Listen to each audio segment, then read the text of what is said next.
ये चुनाव 2024 का चुनाव बहुत महत्वपूर्ण है। जो भी कोई व्यक्ति संविधान बदलने वाली ताकतों के साथ वोट देने के लिए, दिलवाने के लिए खड़ा होता है, समाज का गद्दार घोषित करो। ऐसी पॉलिटिकल पार्टीज को भी, ऐसे नेताओं को भी। वो नेता देश के गद्दार हैं, समाज के गद्दार हैं, जो संविधान बदलने वालों के साथ खड़े हो जाते हैं। अब तो दो में से एक रास्ता चुनना होगा, या मनुवाद या अम्बेडकरवाद। डुलमुल रवैये से काम चलने वाला नहीं है।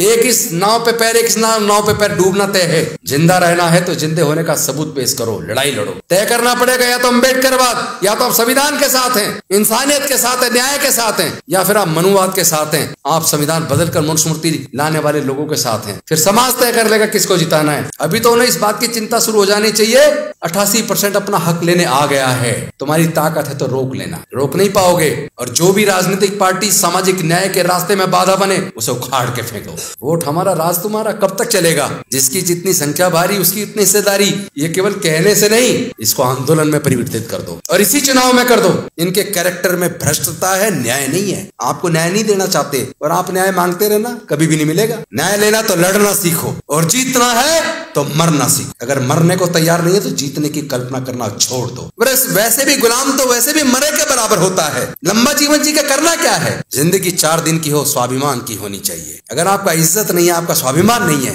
आपकी बहन बेटी की इज्जत लुट रही है और आप तमाशा देख रहे हैं, तो डूब मरो। इस लड़ाई को लड़ना पड़ेगा। अगर आप चाहते हो इस लड़ाई को लड़ना, तो इसके लिए जरूरी है संविधान की रक्षा करना। संविधान को बचाने के लिए लड़ना होगा। संविधान बचेगा तो देश का लोकतंत्र बचेगा। संविधान बचेगा तो ही भारत बचेगा, ये भी बता दूं, वरना भारत के टुकड़े होने तय हैं। जो लोग संविधान बचाने की जिम्मेदारी ले रहे हैं, वो सब भारत को तोड़ने की भी जिम्मेदारी लेने की तैयारी कर। लेकिन हमारे शरीर में जब तक खून है, हमारे अंदर सांसें हैं, हम किसी कीमत पर भारत के संविधान को बदलने नहीं देंगे।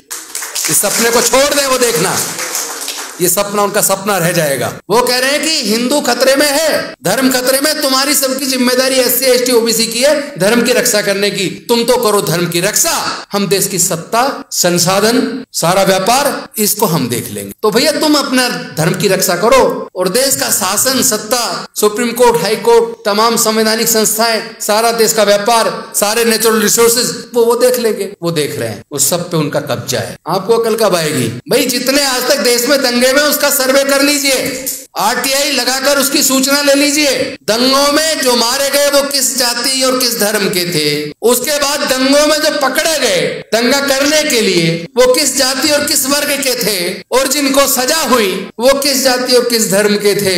और कोर्ट को, केस को लड़ने के लिए जिनकी प्रॉपर्टी बिकी, पूरी जिंदगी उन्होंने अपनी लगा दी, सब कुछ बेचकर, वो किस जाति और किस धर्म के थे। अगर इतनी छोटी सी बात आप जान ले तो आपको समझ आएगा। आपका इस्तेमाल हो रहा है, आपको पता ही नहीं है। अगर कावड़ लेने जाने से कोई अमीर बनता, कोई ताकतवर बनता, तो पुजारियों के बच्चे भी कावड़ लेने जाते, मंत्रियों के, MP MLAs के बच्चे भी कावड़ लेने जाते, व्यापारियों के बच्चे भी कावड़ लेने जाते। वो तो कावड़ लेने जाते नहीं, तुम क्यों जा रहे हो? जवाब है किसी के पास? तुम्हें क्या मिला? क्या कोई बताएगा कि 23 साल के अंदर ये कावड़ की यात्रा कहां से कहां पहुंच गई? पहले कहीं टेंट नहीं लगते थे, सारा सरकारी पैसा, हमला सारा लगाया जाता है। क्यों? कोई बताएगा जो कावड़ लेने जाते हैं कितने लोग करोड़पति बन गए? कोई बताएगा जितने धार्मिक जुलूस होते हैं, निकलते हैं, जिसके अंदर तलवारें लहराई जाती हैं, वो किस जाति किस धर्म के मानने वाले लोग हैं? भाई जब तक आप समस्या को जानोगे नहीं, कह रहे बीमार है, बीमार तो ठीक है, बीमारी के कारण को तो जान लो, सीधा इलाज करवा रहे हो, इलाज हो नहीं रहा, होगा भी नहीं। बीमारी क्या है, उसके कारण क्या है, अगर आप बीमारी को जान के उसके कारण को जान लोगे तो इलाज करने में आसानी हो जाएगी। डॉक्टर भी जब बीमारी का इलाज करता है और उसको इलाज से असर नहीं होता, तो वो भी उसके ब्लड टेस्ट कराता है, तरह तरह के टेस्ट कराता है डायग्नोज करने के लिए कि बीमारी का कारण जान ले। और जब बीमारी का कारण जान लेता है, उसके बाद इलाज होता है, व्यक्ति ठीक हो जाता है। लेकिन प्रॉब्लम यह है कि SC ST OBC और माइनॉरिटी के लोग दर्द से करा रहे हैं, चीख रहे, दर्द हो रहा है, पर उसके कारण को जानने की कोशिश नहीं करते, ना उसका इलाज करने की कोशिश करते। अरे वो लोग बुद्धि और विवेक से, दिमाग से लड़ाई लड़के 12% लोग देश के सारे संसाधनों पे कब्जा करके बैठे हैं। ऐसा संभव है क्या? 88% को क्या 12% लोग हरा सकते हैं क्या? डाइवर्सिटी का सिद्धांत लागू होना चाहिए, लेकिन होगा कब? आप धर्म की रक्षा करो ना, तुम्हें क्या लेना डाइवर्सिटी से? 15 सालों में 1.5 लाख से ज्यादा सरकारी स्कूल बंद हो गए, आपको पता ही नहीं है। अरे हम भी स्कूल से पढ़े, सरकारी में पढ़ के आए भाई, बहुत बढ़िया पढ़ाई होती थी सरकारी स्कूल में, हम भी वहां से पढ़ के फिर वकील बने, कामयाब वकील बने, MLA बने, मंत्री बने, तो वो भी कामयाब कामयाब बने। ऐसे नहीं बन के बैठ के आता जाता कुछ नहीं है, पढ़ना पड़ता, अध्ययन करना पड़ता, सच को जानना होता है। आप पढ़ेंगे नहीं, जानेंगे नहीं सच को, आंख मीच के लड़ाई लड़ रहे हैं। अरे कभी तो सोचो, जब हम सरकारी स्कूलों में पढ़ते थे, सारे सरकारी स्कूल होते थे, प्राइवेट होते नहीं थे, पढ़ाई का स्तर एक जैसा था, टीचर करता तो था भेदभाव। जैसे मैं आगे सीट पे बैठ के तो मुझे उठा के पीछे बिठा देता था, अपने बच्चों को आगे बिठा देता था, पक्षपात तो होता था। लेकिन ब्लैक बोर्ड पर जब वो चौक लेकर पढ़ाता तो सबको एक जैसा था ना। जिसके अंदर दम होता था वो डॉक्टर अम्बेडकर बन जाता। कहते हैं मेरिट नहीं है, काबिलियत नहीं है। जैसा केसी त्यागी जी बता रहे थे कि वो डॉक्टर कहते थे लोग मर जाएंगे, ऐसे ऐसे डॉक्टर बन रहे 15-20% मार्क्स पे। अगर एक भी रिजर्व सीट से डॉक्टर बने व्यक्ति से ऑपरेशन में कोई अगर अंदर पेट में कुछ छूट जाता तो ये 50 जगह एग्जाम्पल देते, एक एग्जाम्पल आज तक कोई नहीं दे पाया। मैं ऑन रिकॉर्ड दावे के साथ कह सकता हूं, एक भी पुल जितने गिर रहे हैं, अगर उस पुल को बनाने का इंजीनियर इंचार्ज अगर कोई ऐसी होता तो अखबारों में ऊपर मोटे मोटे शब्दों में नाम छपा होता कि कोटे से चुन के आ गए और देखो इनमें काबिलियत नहीं है, देखो ये ब्रिज गिर गया। ये जितने पुल गिर रहे हैं, जितने ऑपरेशन में अंदर कुछ छूट रहा है, ये वही कैपिटेशन की, वही जो अपने आप को सो कॉल्ड अपर कास्ट बोलते हैं ना, ये सब उनकी वजह से हो रहा है, वही शामिल है। उन्हीं के ऑपरेशन फेल होते हैं, उन्हीं के बनाए पुल गिरते हैं, क्योंकि भ्रष्ट लोग हैं। मेन स्ट्रीम मीडिया, जिसको गोदी मीडिया कहते हैं, बेसिकली वो बीजेपी के प्रवक्ता है। उन्हें देखना बंद करो, मैं कितने बार कह चुका हूं, उन्हें मत देखो, क्योंकि उनका काम, उनको एजेंडा, उनको पैसा इसीलिए दिया जा रहा है कि तुम्हें तो केवल महिमा मंडन बीजेपी और उनके नेताओं का करना है, उसको किसी भी तरह सत्ता में वो बने रहें। लेकिन वो जितनी मर्जी ताकत लगा ले, 2024 में 200 से नीचे आ जाएंगे, ये हम आपको बता रहे हैं आज। वो जितने सारे पूंजीपतियों के साथ लगा लेना, अपने सारे मीडिया, मेन स्ट्रीम मीडिया को लगा लेना, हम भी इधर पूरी तरीके से दंड बैठक लगा कर तैयार हैं। इस बार 2024 में 200 से नीचे लाना उन्हें, और अपनी लड़ाई, हमें कोई ये भी नहीं है कि भाई कांग्रेस आए कौन आए, 27 से मुझे लेना देना नहीं है, कुछ भी कौन आए, बस संविधान को बचाने के लिए इस एनडीए को हराना जरूरी है। इसके बाद दूसरी लड़ाई भी शुरू होगी, उसकी भी तैयारी कर लेना। जब ये एनडीए हारेगा और इंडिया की सरकार बनेगी, फिर जिस सामाजिक न्याय की को मुद्दा बना के हम उनको ताकत देने वाले हैं ना, उसको लागू करवाना इतना आसान नहीं होगा। जो लोग कह रहे हैं हमने 2011 में जातिगत जनगणना करवाई थी, मैं पूछना चाहता हूं उसके आंकड़े जाहिर क्यों नहीं किए? कौन जिम्मेदार था? 1992 में जब सुप्रीम कोर्ट की जजमेंट आ गई मंडल कमीशन पर Indira Sahni versus university case में, उसको नोटिफिकेशन करने में 1 साल क्यों लगा? ईडब्ल्यूएस में तो 1 दिन में कर दिया, तुमने क्यों 1 साल लगाया? जातिगत जनगणना के आंकड़े जारी क्यों नहीं किए तुमने? तुम्हें भी बताना पड़ेगा। लेकिन फिर भी हम उन सब बात को भूलने को तैयार हैं, क्योंकि सामाजिक न्याय की लड़ाई और देश के संविधान और लोकतंत्र को बचाने की लड़ाई ज्यादा बड़ी है। तुम्हें तो हम बाद में देख लेंगे, तुम्हें बाद में देख लेंगे हम। अगर तुमने सामाजिक न्याय नहीं दिया तो ध्यान रहे, मरते मरते तुम्हें जीवन दान दे रहे हैं हम। खत्म तो तुम हो ही लिए थे, आ गए ना सामाजिक न्याय पे, तभी तो बचाने हम चले।